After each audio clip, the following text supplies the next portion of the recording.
Good morning, everyone. It is Sunday where I'm at, and it's early. I got up about 5,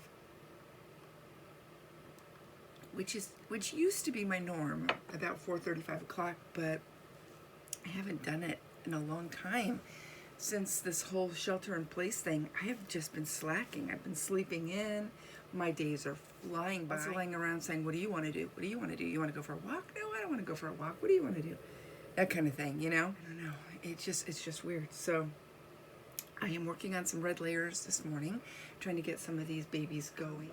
I did list all of my boxes on Etsy a couple of days ago, and I think I have 5 or 6 boxes left. I'm pretty excited about that thing. And excuse me if I'm a little I don't know, slow this morning. I'm not quite all the way awake. But I thought if I'm going to make a video, now's the time, because I'm not going to have time to do it later. But let me show you what I'm working on, because this is kind of interesting. So this is Ruby. As you can see, she's got her reds on. She's got a little bit of shading, not a lot.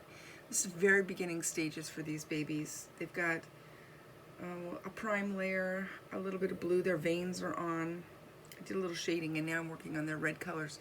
But she's at super peachy vinyl, so she looks like this, and this baby too.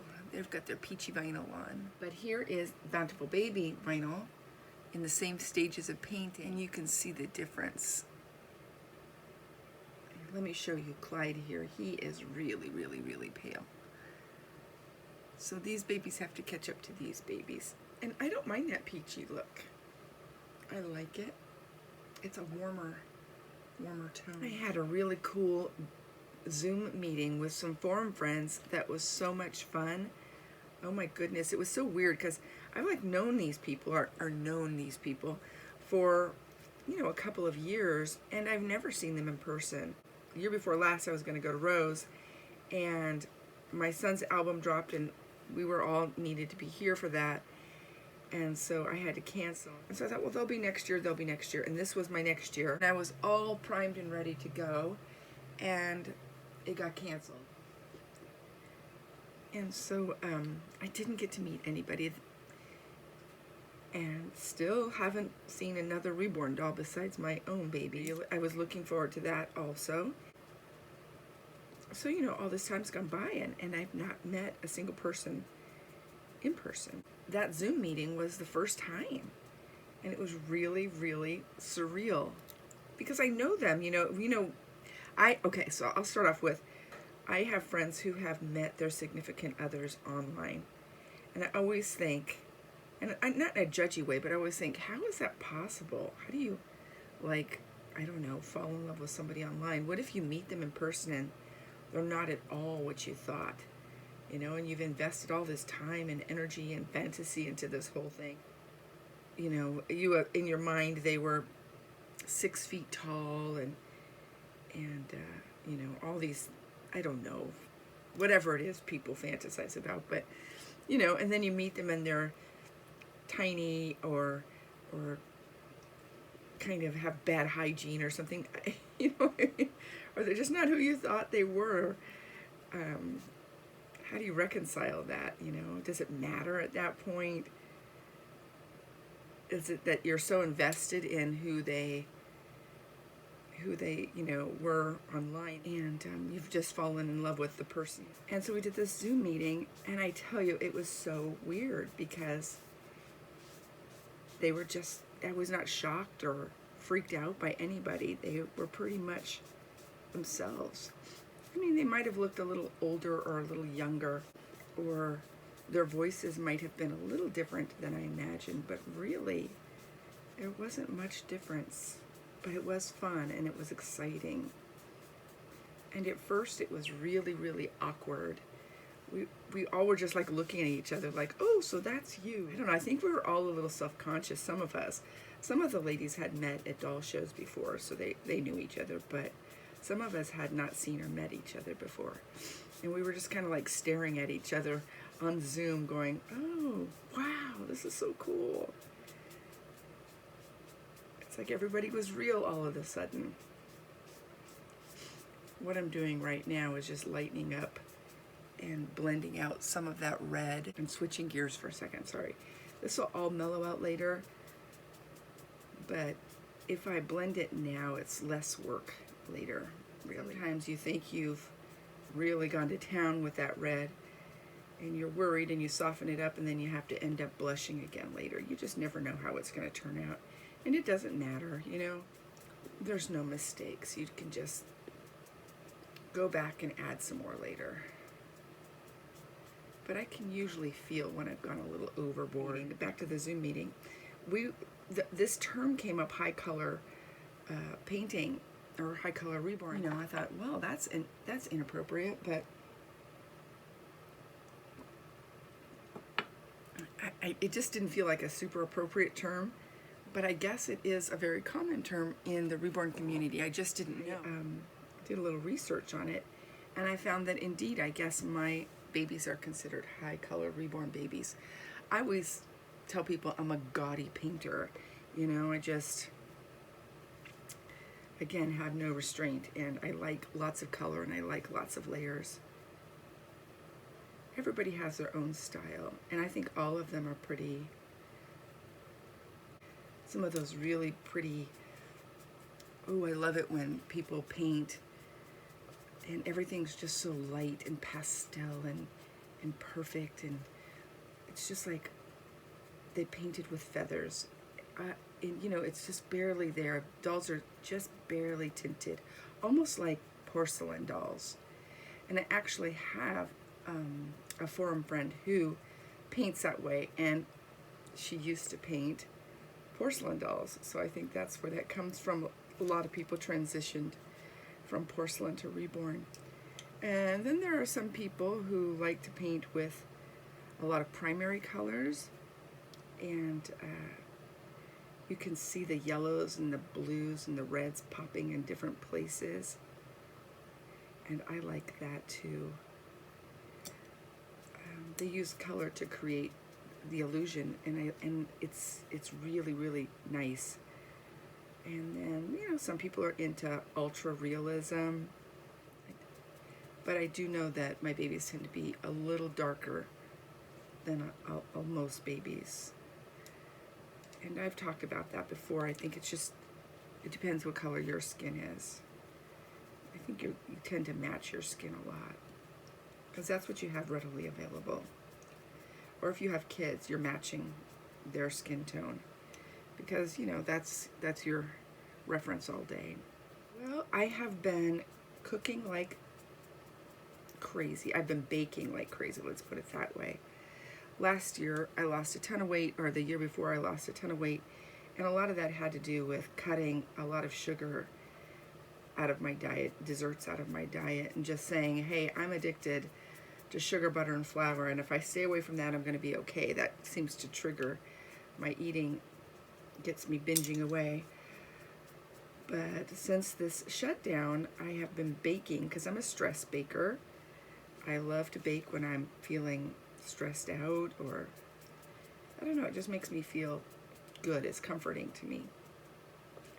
And so I have been baking a lot, and my youngest, my 7-year-old, loves it. He's in the kitchen with me a lot, but my body does not love it. I've put on 20 pounds, and I am not happy with it. I understand that all size bodies are beautiful, and, you know, some bodies are meant to be a certain weight and some aren't, and that's okay. You know, the world is made of all kinds of beautiful shapes and sizes. But at my age, I really don't need to have unhealthy weight on. The things I've been making are really old-timey, comforty things, like peanut butter balls. Oh my goodness. We've eaten so many peanut butter balls, and I don't know why. I think I was watching, I don't know, something on YouTube, and I fell down that rabbit hole, and somebody brought up peanut butter balls from when they were in school. And I thought, I want to do that, and I had everything, so I made them. Then I started tweaking them, and we ended up with peanut butter Rice Krispie treats. Oh my gosh, those were so good. And so what a peanut butter ball is, in case you don't know, and I don't know anybody who hasn't had one. I think a lot of people get them at about Christmas time, and it's basically like peanut butter, powdered sugar, melted butter, and Rice Krispies, and then you just, the cereal, and then you just refrigerate those after you roll them up into balls, and you dip them in melted chocolate. Well, my little doesn't like chocolate, shame on him, so we did not dip them in chocolate. I rolled them in more powdered sugar. Oh, we went cherry picking. Yes, we did, in the middle of a pandemic. But they had it all worked out so it could happen. And it wasn't very crowded or anything. I guess a lot of people just assumed it wasn't going to happen. And we went on a weekday. I just went with my little, and we didn't plan it. We just pulled over because it was happening. And I checked it out, and it looked pretty safe. They had whoever wanted to pick stand in a line, and they had it, like roped off and sectioned out so everybody was social distancing. And they had you sign a waiver, which was kind of weird. We've never signed a waiver before to go cherry picking. And instead of a bucket, they gave us a disposable bag. Everybody had to wear a face mask. And they just kept us separated by rows, which was easy to do. The orchard was so big. So we just took off way down as far as we could. It was a nice walk. And the trees were just bursting with cherries. We got our cherries, we washed up. They had a hand washing, and we washed up and we went home, and we had, 5 pounds of cherries. And so I made a cherry cake, and it was so delicious. I topped it with crushed almonds. I made like a crumble topping with crushed almonds and oatmeal and brown sugar. It was so delicious. And I just took the fresh cherries and pitted them and filled the cake with it. And they bake up well. They don't get all watery and make your cake soggy. It was really good. And what else did I make? Oh, this week I made butter. Okay, so I don't know if you guys have noticed, but the price of butter has gone way out. I don't know, a while back, I had purchased a container of whipping cream, a big one, and it took us a while to go through it, believe it or not. I usually make whipped cream and berries. It's kind of a dessert my son likes to have. And I had, like a cup or two left. And I thought, I wonder if this is enough to make butter. I wonder if you can make butter with whipping cream. And I looked up the recipe, and it said you needed heavy cream. And I thought, well, whipped cream is heavier than heavy cream. It should work. And so I followed the recipe, and I made butter. I didn't do cultured butter. I just did, a real quickie recipe. And it was so easy, and it was so good. It reminded me of the butter in France. It was just so, so, so delicious. So you just get the heavy whipping cream or the heavy cream. I usually put my bowl, the metal bowl, to your stand mixer, and I put it in the freezer for a few minutes. I bring it out, put the whipping cream in, put it on high, let it go, and it gets thicker and thicker and thicker, and you think, oh, there's my butter. No, keep going, keep going, keep going.